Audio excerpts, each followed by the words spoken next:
Estou centrado, né? Olá, olá! Você está sintonizado no Ousarcast, podcast daqueles que ousam.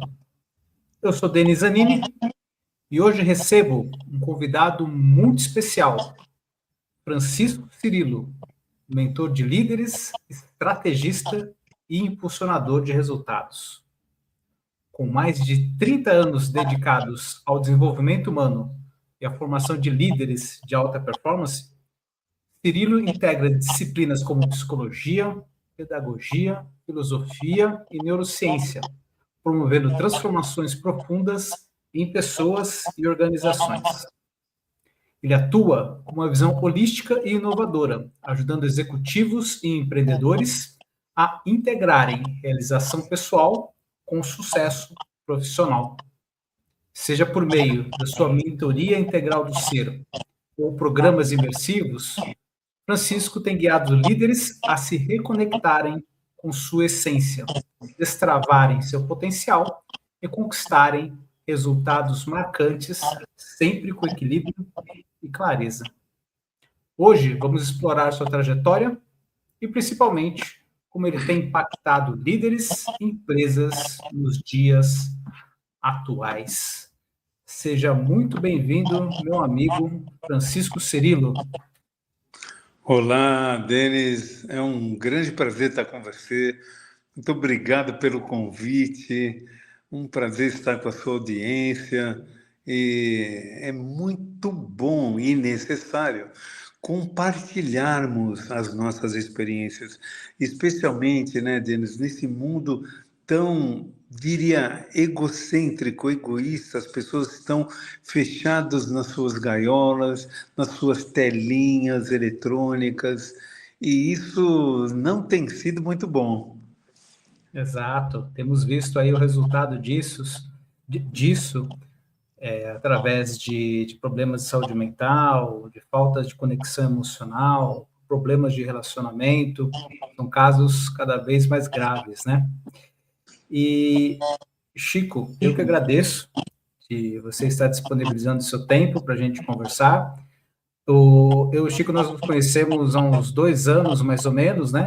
Através de uma mentoria da nossa amiga Cláudia Elisa, e foi uma conexão à primeira vista, né?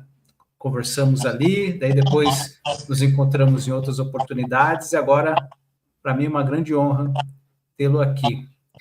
Chico, para a gente começar aqui a nossa conversa, vou pedir para que eu já fiz aqui uma breve introdução, mas queria que você se apresentasse um pouco mais. Quem é o Chico Cirilo? Muito bom, muito bom. Eu venho de uma trajetória que passei, então, por grandes empresas, dirigi áreas de liderança, áreas de treinamento com foco em liderança. Foi muito interessante, mas especialmente uma que eu acabei convivendo com todo o território nacional, treinando vendedores, e foi um presente ver como que, não o Brasil, mas as pessoas, elas são muito diferentes em função da cultura. O Nordeste, os gaúchos, enfim, a Amazônia, todas essas regiões, elas, eu percebia que tinha alguma coisa de diferente. E essa diferença está na cultura. Na sequência, eu abandonei essa atividade e entrei para a atividade de terapia, mas não uma terapia convencional. Eu acabei indo morar na Índia, estudando muito bem os detalhes da dinâmica bioenergética humana, o poder da mente. Fiquei, por 2 anos, fiquei fazendo cursos na Índia. Depois voltei, fiquei 15 anos estudando o que é a mente com um lama tibetano, inclusive com o próprio Dalai Lama, acabei fazendo curso também. Isso me levou a esse olhar diferenciado, onde essa questão da causa e efeito, rotular, a querer ajudar o outro, isso passou a ficar mais distante. Mas sim, eu atuei e venho atuando, e é o que eu faço. Eu sou um facilitador. Eu ajudo a pessoa a assumir o poder que ela já possui. Então, pude observar que ao longo da nossa vida nós fomos adestrados, educados e adestrados pelas famílias, pai, mãe, que querem isso, querem aquilo, e aí por diante. E a gente, como Sartre disse, né, é importante entender que não importa o que fizeram de mim, o que importa é o que eu faço com o que fizeram de mim. Isso foi muito importante para essa compreensão de que nós precisamos assumir o poder sobre agora. Isso se vincula à visão da psicologia budista, que só existe o agora. Eu preciso me desapegar das coisas para viver com maior espontaneidade, maior autenticidade esse agora. E isso que é a área que eu atuo, que é expansão da consciência, fazer as pessoas terem a compreensão de que elas são muito, muito, muito mais do que elas pensam que são. Elas podem ter um impacto sobre o outro de uma maneira imensurável.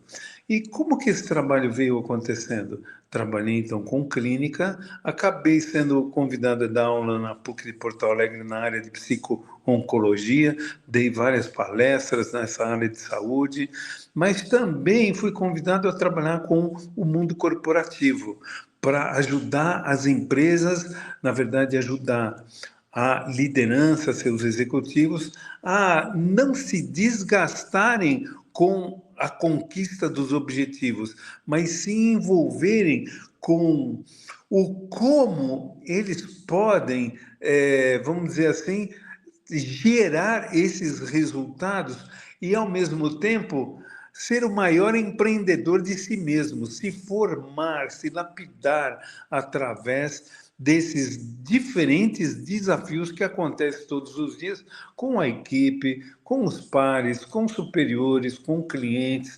Como que eu posso formar o meu time? Como que eu posso formar um grupo de pessoas comprometidas para que, de fato, a gente faça a diferença? Foi aí que eu criei o produto Liderança Integral, que utilizei esse método na Embraer, Azul Linhas Aéreas, Magazine Luiza, uma Folha de São Paulo, uma série de empresas que ofereci essa formação de liderança, inclusive que gerou um padrão dentro da empresa, como a P4 Engenharia, Construção Civil, que me convidou para executar esse programa para todos os funcionários que entrassem na empresa. Isso foi um prazer para mim. Nessa linha veio a mentoria integral do ser, porque o ser, nós, né, que habitamos esse corpinho, existe um ser aqui dentro. Eu não sou o meu corpo, eu sou o ser que me habita. Então, por isso é mentoria integral. Cuidar do teu corpo, da tua mente, da sua visão, de como você constrói o seu futuro, porque esse ser que vive no agora constrói o futuro que virá.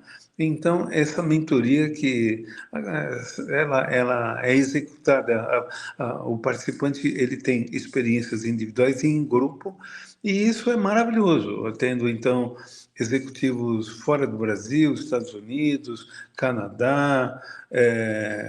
Isso me deixa muito feliz por trabalhar com outras culturas e vários executivos aqui no Brasil. Além disso, desenvolvo algumas palestras a pedido das empresas que me contratam. Gostaria de falar sobre pessoas, liderança, gestão, grupo, times e ainda mudança cultural, né? Um programa de desenvolvimento que eu chamo de DOAR, desenvolvimento organizacional através dos relacionamentos.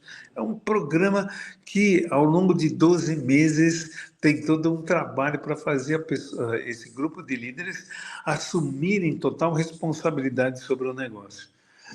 Denis, é isso que eu venho fazendo. Sou casado, tenho uma filha maravilhosa, tenho 2 filhos que criei, então sou um homem muito feliz. É uma bagagem riquíssima, extremamente diversificada também, né? Com viagens à Índia, um portfólio de disciplinas, de conhecimentos, muito rico, muito diverso. E isso faz com que você tenha uma abordagem única, não é? Isso que faz Com certeza. você o Francisco Cirilo. Aproveitando que você mencionou a sua trajetória, que uniu elementos da filosofia, da neurociência, da visão integrativa sobre liderança. Como essa abordagem evolutiva se manifesta hoje em suas mentorias e workshops? Como ela acontece na prática? Você pode detalhar um pouco mais para a gente? Com certeza. Eu acredito que o melhor método é aquele que segue a naturalidade das coisas.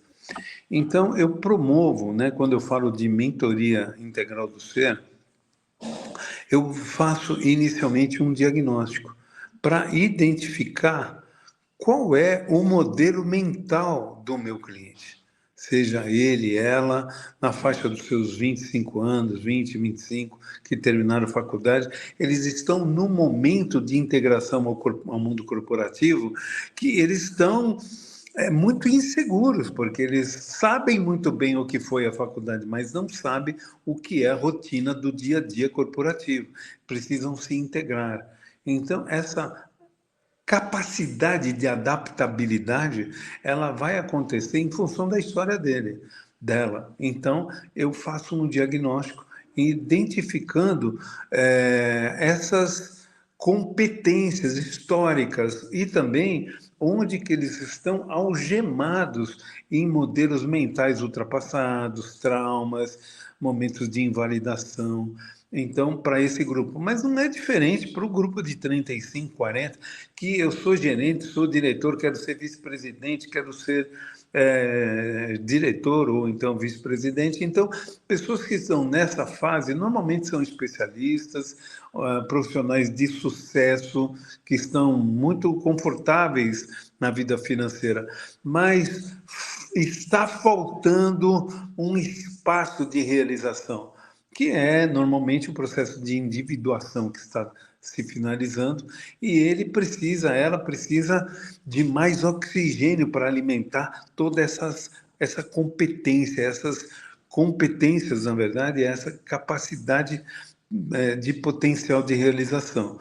Esses são os trabalhos de mentoria. Eu faço o diagnóstico, a partir desse diagnóstico, dessa história, a gente identifica os pontos de dificuldade e, claro, os objetivos a serem alcançados.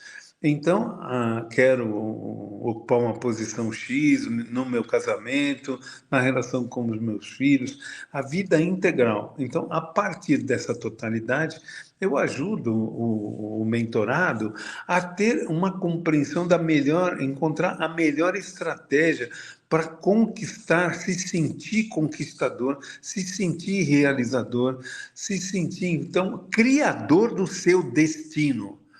Porque eu evidencio com muita clareza, onde você trabalha? A pessoa fala, trabalho na empresa A, B ou C. Eu falo, você desse jeito não vai evoluir. Você não conquistará os seus objetivos, porque você está trabalhando no lugar errado. Você precisa trabalhar para você.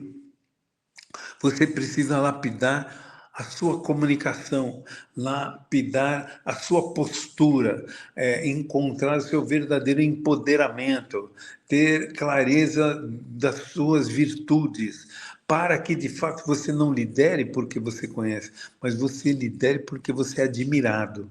Então, você precisa se admirar, você precisa ter clareza de que você é muito mais do que você no momento está pensando, para que as pessoas também vejam isso. Então, na mentoria integral do ser, tem o diagnóstico, tem uma análise junto com o mentorado, para que ele perceba aonde que o buraco é mais embaixo, não são as dificuldades do agora, mas ele precisa se libertar de algumas amarrações, para que então ele possa se lapidar, para criar um grupo de referência, para mostrar pessoas certas, com clareza, o potencial que ele possui, porque não é uma guerra, não tenho que matar um leão por dia, mas eu tenho que alimentar esses leões para que eles não briguem comigo, que eu não tenha que matar leão nenhum, mas que a gente conviva dentro de uma realidade fraterna, que tenham os interesses casados, sem precisar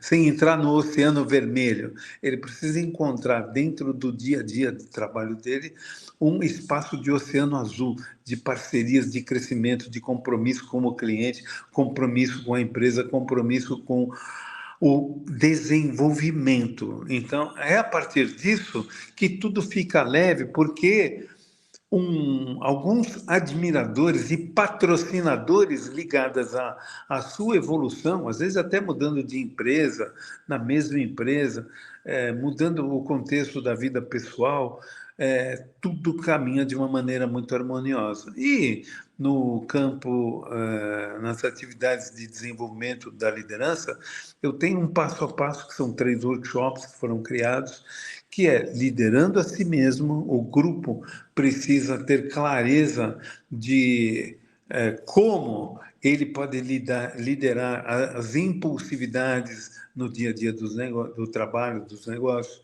Como que eu posso ter inteligência afetiva? Como que eu posso ter visão estratégica? Como que eu posso ter uma postura adequada diante das mais variadas situações?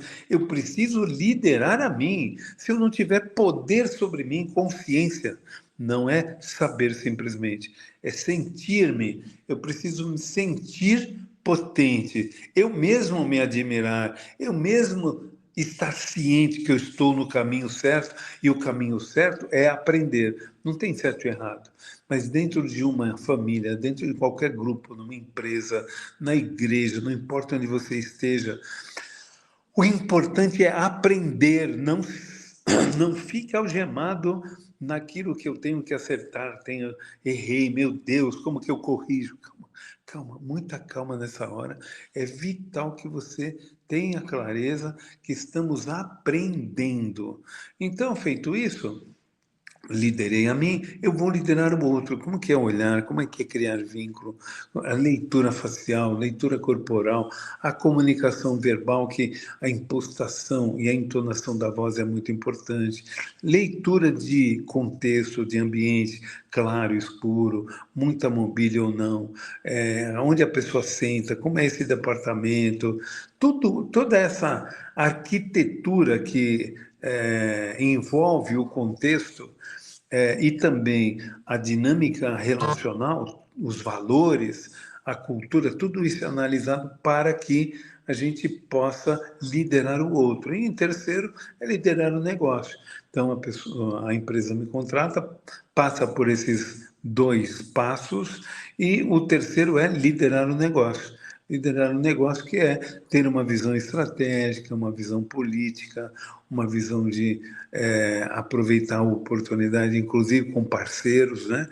A própria Embraer, que atua, né, no mercado global, ela com seus concorrentes, às vezes usam hangares mecânicos da concorrência, né? Porque o objetivo é minimizar custos. Então, Bombardier, Embraer, às vezes se encontram. Da mesma forma, nós podemos ter esse olhar dentro do mercado do seu negócio, da empresa que você trabalha.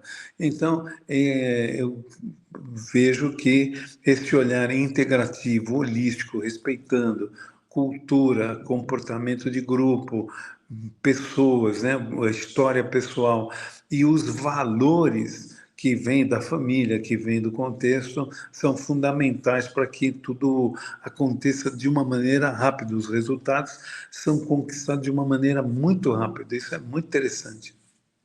E com prazer, todos com muita satisfação naquilo que fazem. Excelente. Chico, você estava mencionando aí que nas suas abordagens, às vezes você chega a mencionar para a pessoa que ela está no lugar errado, trabalhando numa função errada, ou na empresa errada. Errada não, talvez não mais alinhada a essência dela, Isso. sua personalidade, né? E que é possível aprimorar esses pontos. Eu vejo uma grande confusão que as pessoas fazem entre ser e fazer. Geralmente, elas acreditam que são aquilo que fazem. Então, eu sou fulano de tal, engenheiro. Eu sou a Beltrana de tal, psicóloga. Não é? Então, ela confunde a sua Perfeito. essência, o seu ser, com a sua profissão ou com a sua atividade principal. E chega num determinado ponto da vida, não de todas as pessoas, mas de uma parte, principalmente ali, acredito, na faixa dos 40, 50 anos, que vem a tal da crise de identidade, quando ela começa a se dar conta que só a profissão, só a atividade, só os ganhos que ela tem não bastam mais para dar aquela sensação de bem-estar, de realização. Parece que falta algo mais. Nesses 30 anos atendendo, você acha que as pessoas estão mais despertas para essa diferença ou elas estão mais adormecidas? Elas não conseguem identificar essa questão dos valores pessoais, diferenciar dos valores profissionais? Você acha que nos últimos anos isso se intensificou, essa clareza, ou não? Que ela tá mais turva? Excelente pergunta, Denis. É, eu quero evidenciar que nós vivemos em grupo, mas a caminhada é individual. O que eu quero dizer com isso? Nós viemos de uma família e os valores, os interesses, eles foram nos colocados nas costas e muitos se acostumaram a seguir com esse peso e jamais questionaram ou se questionam, não querem mexer nisso. Então, o que significa isso? De um modo geral, a família quer que o filho, a filha, corresponda à expectativa, seja educada, seja uma pessoa do bem. Educada e pessoa do bem significa que ela vai ser um tanto quanto submissa, correspondendo às expectativas dos outros. E isso a leva a ter um olhar para a busca da felicidade. Eu quero ser feliz e não quero sofrer.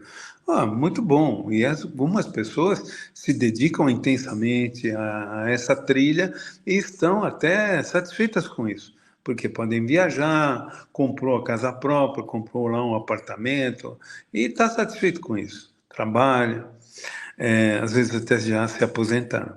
Entretanto, veja bem, esse caminho é um caminho, de certa forma, de corresponder à expectativa do outro, a aceitar aquilo que as oportunidades estão me oferecendo.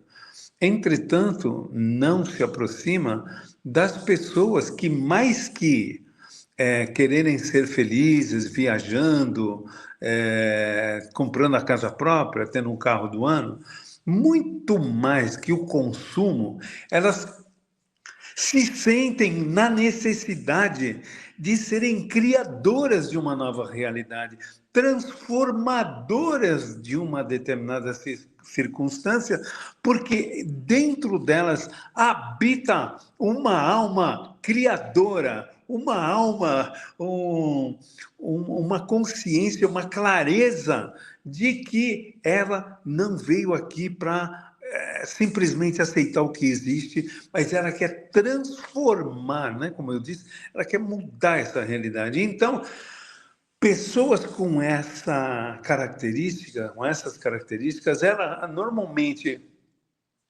quando o córtex pré-frontal está pronto, a faixa dos 30 anos, ela quer mudar a vida dela.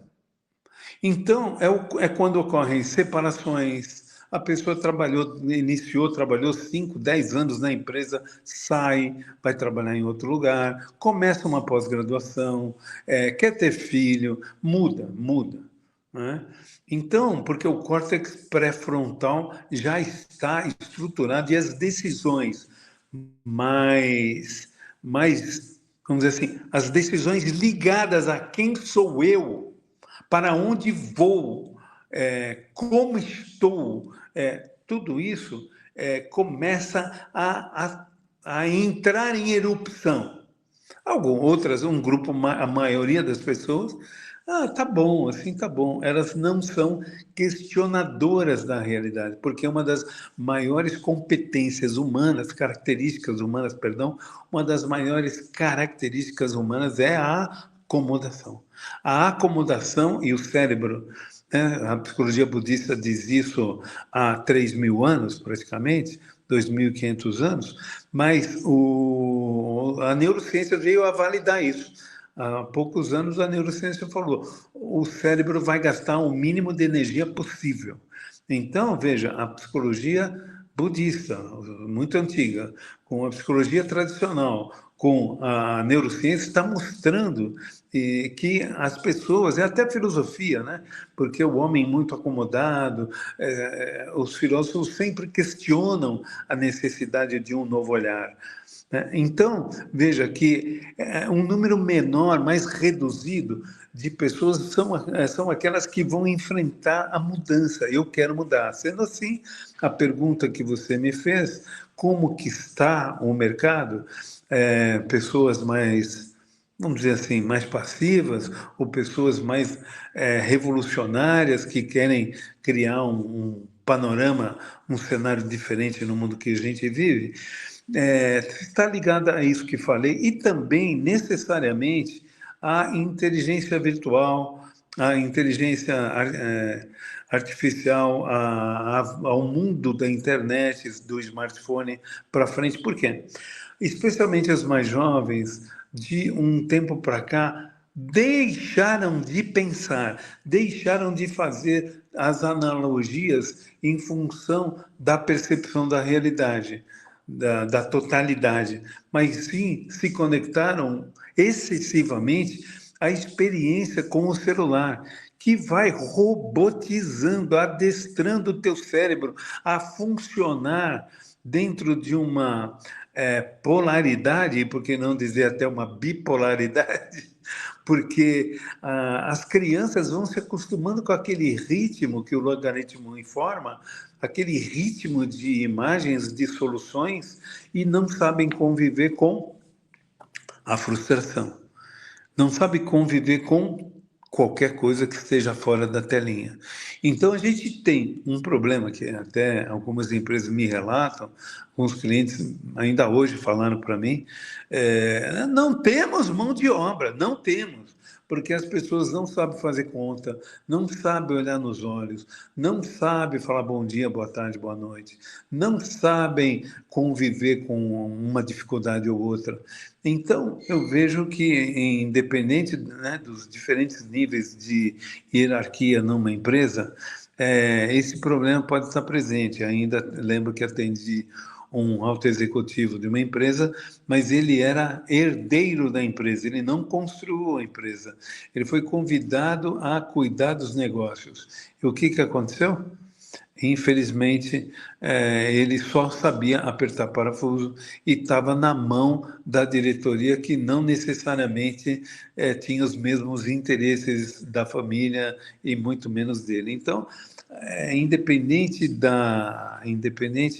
do nível hierárquico, condição financeira, e até diria intelectual, né, formação em faculdades e tal, até mesmo altos, grandes especialistas que acabam acreditando muito na dinâmica da causa e efeito. Eu sou arquiteto de soluções, eu sou médico especialista, eu sou engenheiro, fica trabalhando muito na causa e efeito. E o especialista se especializa tanto que perde a visão do contexto. Então, essa situação que eu vejo, né, necessariamente um número menor de pessoas com essa necessidade de pôr para fora um sentimento e uma visão transformadora e a grande maioria mantenedora, né? É isso que tá no pacote, em alguns pacotes que a gente encontra por aí.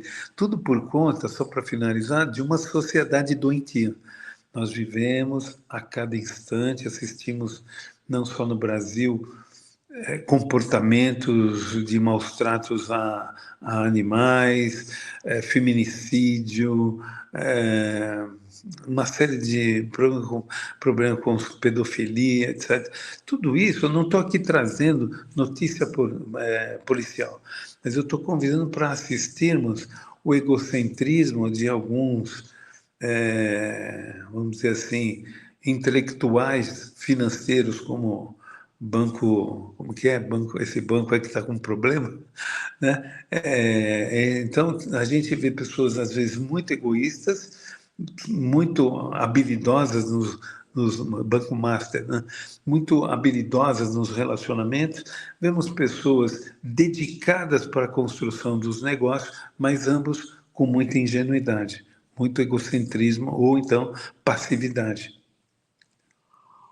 Como dizia o Krishnamurti, não há nada de saudável, de inteligente em se adaptar a uma sociedade doente.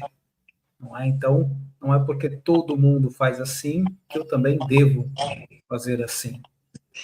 E até, perdão, muito pelo contrário. Se muita gente faz assim, é porque elas estão fazendo juntas e a individualidade, a individuação não acontece. Então, quando muita gente faz igual, é porque a manada, a dinâmica coletiva, o pensamento coletivo de manada está presente. Então, é bom se afastar. Aproveitando esse gancho que você falou do pensamento coletivo, queria aprofundar aqui com você como é que a gente constrói uma inteligência coletiva nos moldes, por exemplo, de que pregava o Napoleão Hill, né, que ele sempre nos escritos, nas obras dele, ele prega a construção de uma inteligência maior, de uma inteligência coletiva, que é cada um contribuindo com o seu dom, com a sua aptidão, e tendo como objetivo servir o próximo, colocar as suas habilidades em prol da sociedade, do coletivo. E a gente vê, como você já citou muito bem, problemas do egoísmo, do egocentrismo, e também nas empresas, agora, nós temos um outro ponto crítico, que é a diversidade geracional. Temos 4 a 5 gerações trabalhando juntas, com valores e objetivos completamente diferentes. Você tem aquele alto executivo na faixa dos seus 60, 70 anos e tem um trainee com seus 18 anos com conceitos de mundo completamente diferentes. Isso vem causando rusgas, vem causando cisâneas dentro da empresa, e administrar isso tem sido um desafio para a liderança, até mesmo para evitar as altas taxas de turnover, né?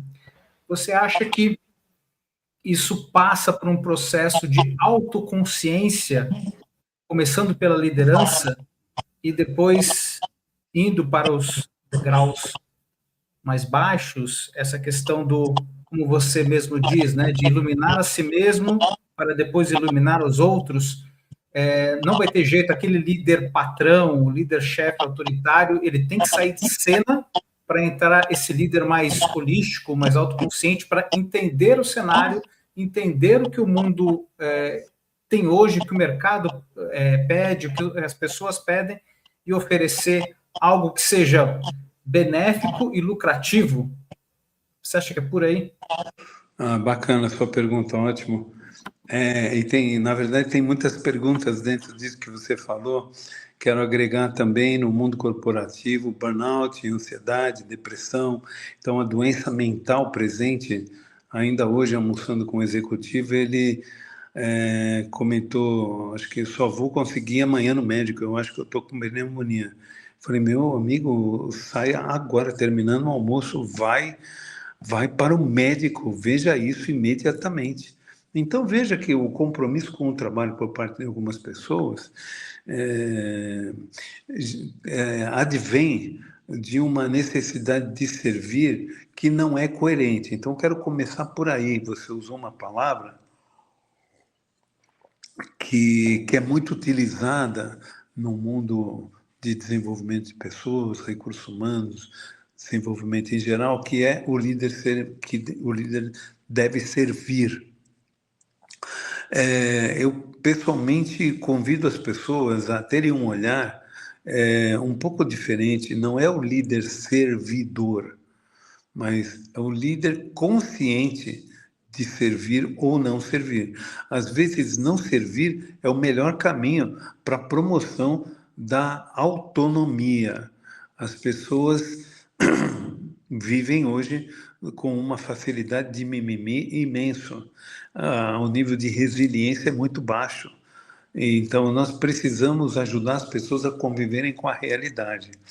E com isso, eu não estou me distanciando da primeira pergunta, porque criar uma rede, como Napoleon Hill fala, criar uma rede onde eu esteja criando um ambiente de entrega, de participação coletiva, é necessário, é fundamental que aconteça, precisamos seguir nessa linha. Porém, veja, o Leonard Boff, um dia, numa aula, ele disse a mim, nós precisamos compreender que vivemos no cárcere, nós vivemos numa prisão, nós vivemos numa solitária, nós vivemos no corpo. Ninguém pode sair do corpo, você pode estender a mão, mas você não pode ir além da ponta dos seus dedos ou dos seus pés.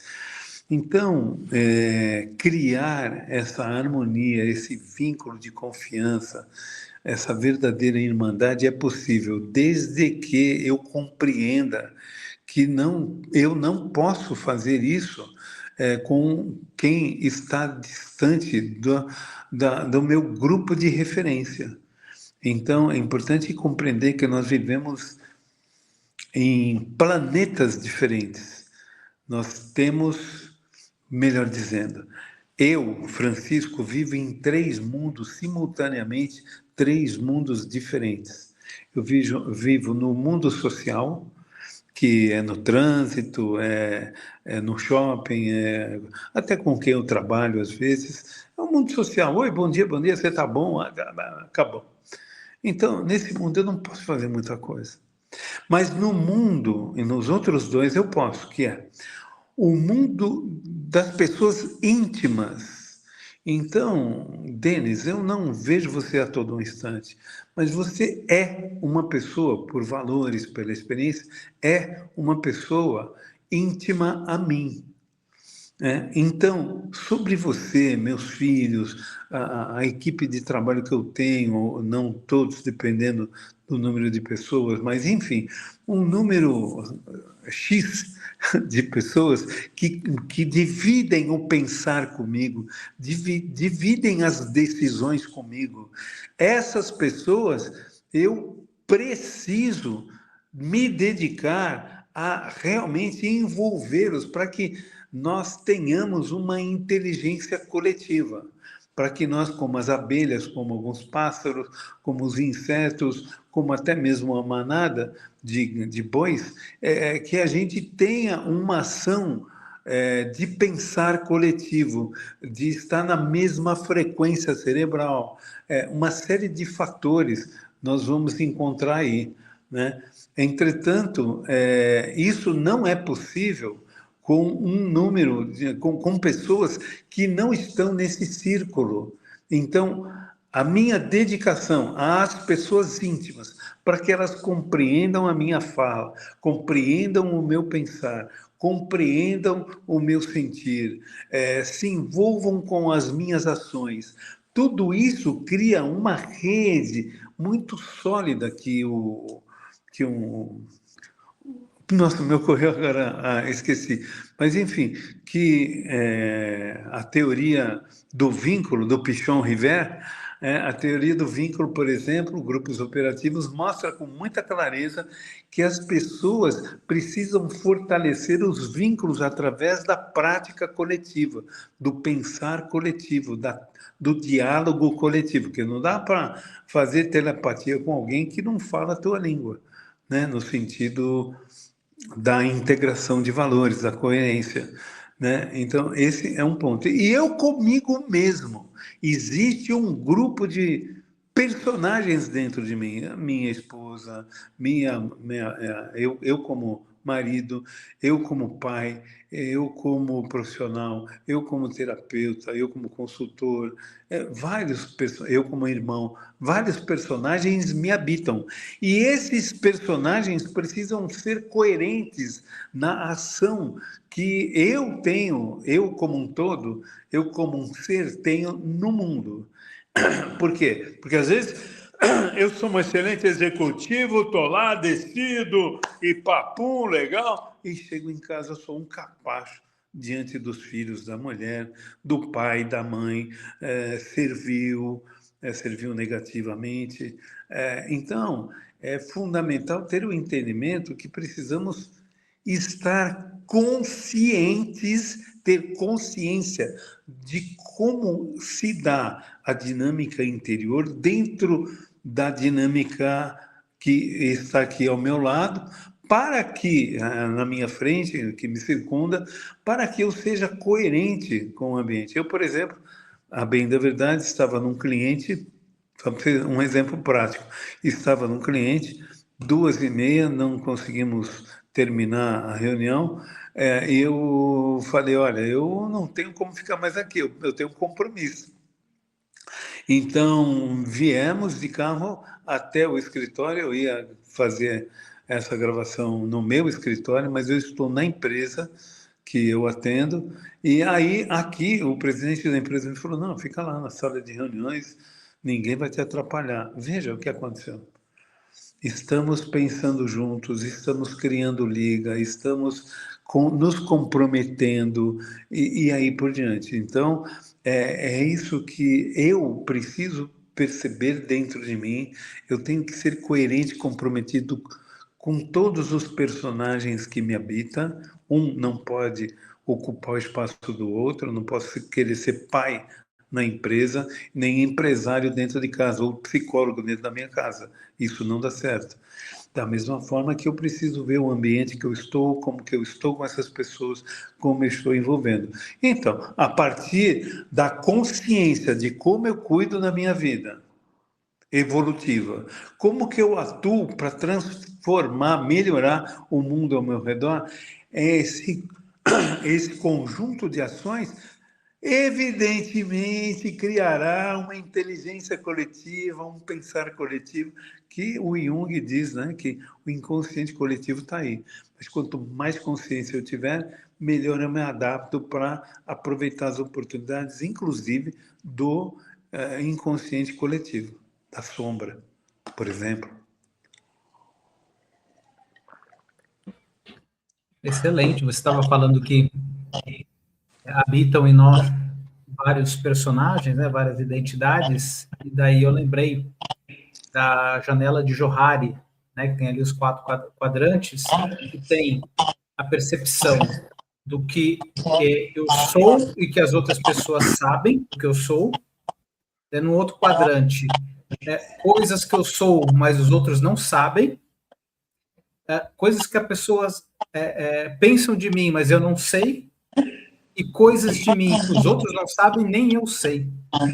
Então, tem várias abordagens, várias perspectivas que a gente pode trabalhar e que esse processo de desenvolvimento, de autoconhecimento, tem, acho que, como objetivo trazer à tona esses aspectos, né? Tanto que a gente que a gente desconhece, mas que os outros conhecem, ou tem uma percepção, mas que é oculta a nós, e processos que estão ali por uma série de fatores, crenças, traumas, bloqueios, estão soterrados e que a gente, muitas vezes, de forma inconsciente, não quer que venha, né? Então, acho que esse processo é muito interessante de ser desenvolvido com mentores, com coaches, com psicólogos, com profissionais especializados, né? Eu sempre defendo que terapia devia ser obrigatório. Eu acho que o mundo seria muito melhor se todo mundo fizesse pelo menos ali um período mínimo de 1 ou 2 anos de terapia de forma contínua, porque isso ia melhorar muito as relações interpessoais. E a maior causa dos problemas da humanidade são as relações interpessoais. Né? Agora, o que eu convido queria agregar na tua ideia aí, né, essa sua sugestão, essa sua crença, queria agregar um item que seria extremamente importante.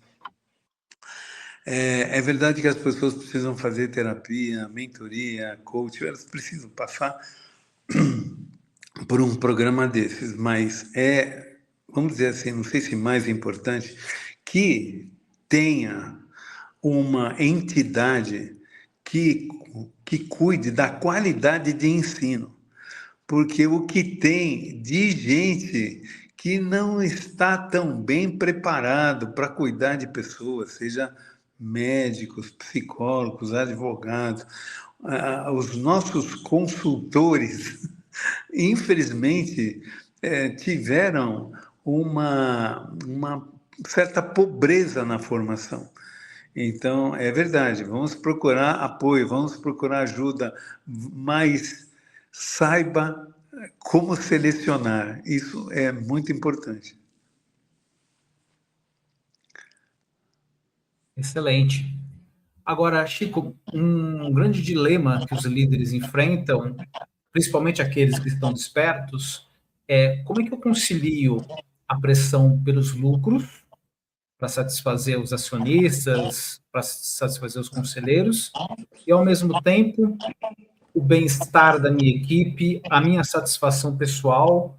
Como é que eu consigo colocar tudo isso na balança para que não pense para nenhum dos lados e cause depois uma ruptura, algum problema para mim, para minha saúde mental ou para minha equipe, né? Alguém espanar. Como é que eu consigo conciliar isso? Tem algumas práticas diárias que a gente pode adotar, como, por exemplo, a meditação, yoga, respiração consciente, mindfulness, enfim. O que a gente pode usar de prático no dia a dia para tentar equilibrar todos esses pratos? Eu vou pedir para responder, vou te fazer uma pergunta. Eu quero te pedir o seguinte. Faça uma avaliação rapidinha, usando para cada personagem 2 critérios. Como você fala, que eu sei que você tem um filhinho, como que você conversa com o seu filho e como você conversa com a mãe dele, com a sua mulher. Então, provavelmente, você fala de forma diferente. Então, o que é que quando você fala com seu filho, que características tem na sua postura? E quando você fala com a sua mulher, só você e a sua mulher, o que é que alimenta essa fala? Que qualidade alimenta? O meu filho, eu procuro ser mais acolhedor, mais receptivo, uso uma linguagem que ele consiga entender e usando o afeto, né? Muito o abraço, dependendo do assunto, né? Em algumas ocasiões, quando eu preciso ser um pouco mais firme, né? Falando com a voz um pouco mais elevada, né? Mostrando a necessidade dele. Corrigindo, né? Alguma coisa. Né? Daí muda um pouco a abordagem. Com a minha esposa, dependendo do assunto, né? Do tema, a gente, para resolver algumas questões do dia a dia, acaba tendo uma linguagem um pouco mais pragmática, né? Quando é para solucionar algo de curto prazo. E quando Objetivo. é um assunto mais emocional, mais afetivo, daí a gente procura conversar de uma forma mais amena, mais acolhedora, mas realmente tem diferenças, né? Uhum. Não só das pessoas em si, mas da situação. Sim. Então você viu que até para conversar aqui comigo, você parou para pensar, você foi lembrando e foi construindo as frases a partir da sensibilização com o teu filho, a partir da sensibilização da tua mente, agora do teu pensar agora com a tua esposa. Então, são 2 personagens, é o Denis que estava falando, mas foi, primeiro, o pai falando e depois o marido falando. E agora quem está me ouvindo é o meu amigo entrevistador, né? Então, se eu sou executivo na empresa e eu estou falando com o meu cliente, eu tenho que ter clareza do meu papel. Se eu estou falando com a minha equipe, meus pares, clareza do meu papel. Agora, se eu estou falando com o executivo, com o investidor, enfim, com esse board, eu tenho que também ter muita clareza de que eles terão um comportamento apropriado. Então, eu preciso, mais do que meditar todo dia, rezar todo dia, qualquer coisa assim, eu preciso, entre aspas, simplesmente, né, ter uma postura de enfrentamento. Caso prático, eu atendo a vice-presidente, né, de uma empresa americana que é a MetLife, lá em Nova York. Eu atendo uma vice-presidente de lá. E essa vice-presidente foi para uma reunião com o presidente, e foi a primeira reunião com vários vice-presidentes para discutir um projeto, e estavam todos lá na sala com o presidente. E daí, a hora dela falar e dar um depoimento sobre a parte dela no projeto, ela se posicionou. De jeito nenhum, não, não. Ele foi muito rude com ela. Ele não aceitou a proposta dela conforme todos os outros vice-presidentes já tinham aceitado. Terminando a reunião, a gente já tinha acordado isso, ela me ligou e falou, pô, acho que eu estou na rua, porque o que aconteceu foi muito chato, eu fiquei insegura, nunca vivi isso. Ele sempre foi muito gentil, muito acolhedor, nunca tivemos nenhum problema. Eu não sei o que aconteceu. Foi uma das sessões tão marcantes que eu estou aqui falando com você que está me ouvindo. É, eu falei para ela, então, como que eram as reuniões que você ia e ele era tão simpático? Ah, eram reuniões informais para a gente falar de resultados e tal, tal, tal. Até algumas reuniões de processos, mas essa reunião, você percebeu que ela foi diferente? Ela foi uma reunião de validação. E aí ela me falou, aí ele não estava bem, porque tinha acontecido lá um conflito X. Pá. Então, agora vou avançar. Um mês depois, 20 dias depois, a gente conversando e dando risada. Como foi importante essa experiência dela de querer corresponder à necessidade do seu superior, que ali ele estava falando em nome dos investidores. Ele não estava simplesmente validando um projeto.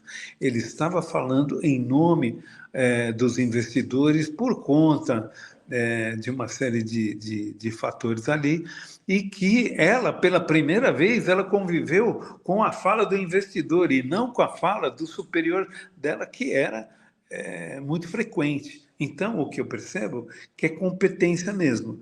Nós precisamos ter competência para entender. Quando eu falo com a minha equipe, tem quem é júnior e tem quem é master. Quando eu falo com meus pares, tem os comprometidos, os descomprometidos, e eu tenho que ter clareza. Tem os sabotadores. Ó, falei claro. Comprometidos, sabotadores e aqueles que não estão tão comprometidos assim. Então, veja que isso é muito importante. Da mesma forma, quando eu estou falando sobre a pressão que vem de cima, vamos dizer assim, eu preciso ficar confortável na cadeira que eu ocupo, porque é natural que seja um superior cobrando resultado, que seja conselho cobrando resultado. Então, eu preciso observar que é natural que o outro fale daquela forma.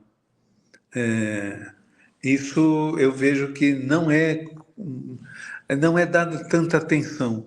Como que eu me lapido, né, na arte de conviver com o que o outro quer e isso não tem nada a ver comigo. Né? Isso, neste momento, não tem nada a ver comigo, porque é um desejo, é uma ilusão, é uma fantasia de quem me cobra. E às vezes cobra excessivamente, porque ele cobra 180% para ter 80%. 90%. A pressão é esse jogo de cintura político que eu percebo que as pessoas não têm. Muitos executivos têm competência técnica, competência relacional, excelente atendimento ao cliente. Competência política não tem. Então, há de se preparar. Agora ele ocupa uma outra posição. Ainda só uma coisa, é interessante, tem pessoas que são especialistas maravilhosos e são promovidos a gerentes, diretores, e ele sofre por querer entregar o resultado dentro do prazo, com excelência, porque ele ainda, a cabeça dela, ainda está na operação, não está na gestão com uma atividade integrada a outros setores. Ele ainda pensa em entregar resultado. Sofrem muito também nesses momentos. Interessante essa sua fala, Chico, porque me veio à mente a figura, o posicionamento dos treinadores de futebol, ou treinadores de esporte de alta performance. Mas como o futebol é o mais conhecido, eu vejo como eles adotam posturas diferentes dependendo da situação. Numa coletiva de imprensa, treinadores, técnicos de futebol, eles são extremamente ríspidos, agressivos com jornalistas. É porque eles estão criando ali uma situação para pegar uma escorregada dele. Então, ele tem que estar ativo e, muitas vezes, ele tem que tomar a iniciativa de atacar, né, para não ser atacado. Quando ele está com jogadores dele, o clima já é diferente, né? Quando está ali, principalmente, protegido por uma redoma que não tem interferência externa, não tem os olhares externos para fazer essa crítica. O comportamento é outro. E quando ele está num outro ambiente familiar ou com amigos, é uma outra pessoa completamente diferente, né? Eu gosto de observar muito, principalmente o Abel Ferreira, que é treinador do Palmeiras, e eu vejo muito isso nele, né? Ele, numa coletiva de imprensa, cara, extremamente grosseiro, agressivo. Com os jogadores dele, ele costuma ter uma atitude ali profissional barra paternal, né, para dar ali a infraestrutura, o apoio que precisa. E quando ele está, por exemplo, falando de hobbies dele, né, que ele acompanha a Fórmula 1, ele é um apaixonado por velocidade, você vê que ele é uma outra figura, é risonho, alegre, faz piada. Então, como muda de figura a postura, o jeito de falar de acordo com a situação, né? E muito aderente ao que você mencionou ali, né? Você mora onde mesmo, Denis? Você mora onde? Eu moro em São Paulo. Legal. E então, em que bairro que é? Aclimação. Aclimação. Então, eu adoro fazer esse tipo de pergunta para aqui nós já vivemos isso, mas eu quero retratar aqui que mostra muito bem a importância de termos consciência, termos maior consciência para atuar no mundo que nos cerca. Porque eu já falei para você que eu não concordo. Você não mora em São Paulo, não mora na Aclimação, você mora no seu corpo. Você nunca saiu desse corpo. E a gente pensa que a gente atua nas mais variadas situações do mesmo jeito, e não é. Né? Dentro de você existem esses personagens, e como um diretor de teatro, você precisa fazer a regência, né? A organização da entrada de cada personagem para atuar. Né? Porque senão, e ocorre muito disso, às vezes mulheres com problemas conjugais ou então com filho, elas acabam, filhos com alguma dificuldade, especialmente crianças, elas acabam tratando na empresa funcionários, parceiros como crianças, estão se separando, trabalha o outro como o marido, ou a esposa, né? Eu citei mulher, mas é evidente que homem é, se não for mais frágil emocionalmente em alguns momentos, é muito parecido. O homem atua mais com essa postura ríspida, né? E porque ele é mais agressivo. Então, e às vezes mais alienado. Então, é importante trazer isso, porque está dentro dessa questão que você apresentou, né? Adorei, adorei. A moradia realmente está aqui, está dentro de Aham, nós. Legal. aham. Chico, para finalizarmos a pergunta de encerramento que fazemos para todos os entrevistados, já que o programa podcast chama Ozarcast, a pergunta é: qual foi ou qual é a maior ousadia da sua vida? Eu vou falar duas. A maior ousadia da minha vida foi empurrar o meu irmão, porque eu sou gêmeo e meu irmão estava morto e era uma parteira que conduziu o trabalho. Então, eu só estou vivo aqui porque eu tive a ousadia de empurrar o meu irmão numa casinha há muito tempo atrás, né? Não na casinha do útero, mas na casa da minha tia, a parteira fazendo parto. Eu empurrei o meu irmão, ele saiu, e depois ela pulou em cima de mim, no peito da minha mãe. Ela ficou pulando assim, e eu saí, porque eu não tinha força para sair. Então, toda ousadia exige muita energia. Mas na minha vida, uma profissional, por exemplo, uma ousadia que foi muito forte, que eu fiz, eu tinha 28 anos e eu dava treinamento de vendas e os vendedores da Tortuga, uma empresa do mercado veterinário, eram os melhores vendedores do Brasil e eu que dava esses treinamentos.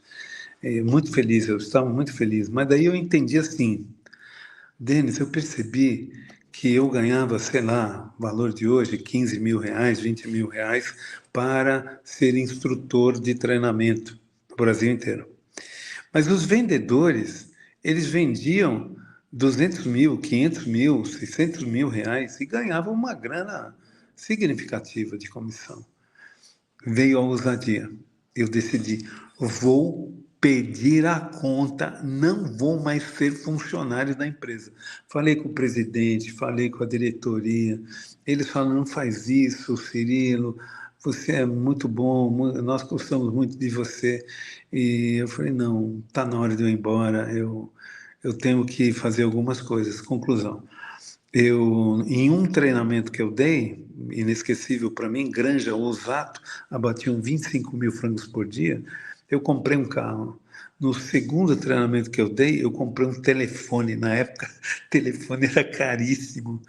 E eu tenho uma informação para vocês. Desde os meus 28 anos, eu sou um desempregado. Eu vivo por conta própria e aquela ousadia me fez ficar alerta para o resto da minha vida, porque se eu bobear, eu não tenho como pegar o leitinho das crianças. Mas graças a Deus já consegui o queijo, já está, graças a Deus as coisas caminharam de uma maneira muito legal. Sensacional, adorei, adorei as suas ousadias. Chico, um papo maravilhoso, muito enriquecedor, muito edificante.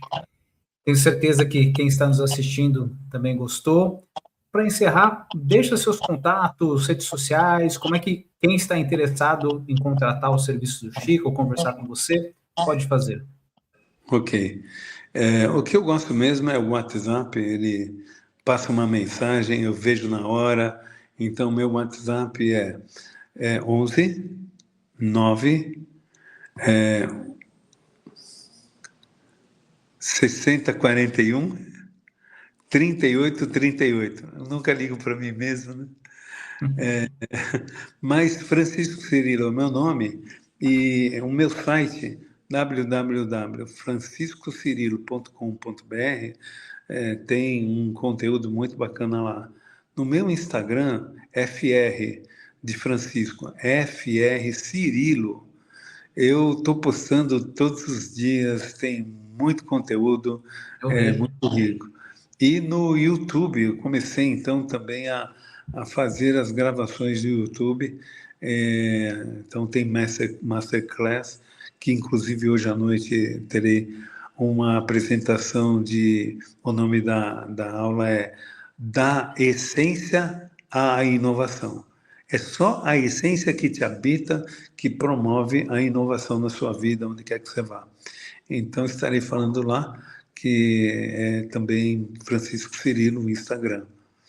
É isso. Acho que são essas as redes, né? Tem o Francisco Cirilo no LinkedIn também e tal, mas assim fica mais fácil para a gente se encontrar. Perfeito. É. Este foi Francisco Cirilo dando uma verdadeira aula aqui para gente. Espero que vocês tenham gostado. Nos vemos no próximo programa. Até Muito mais. obrigado a todos. Obrigado, Denis. Obrigado.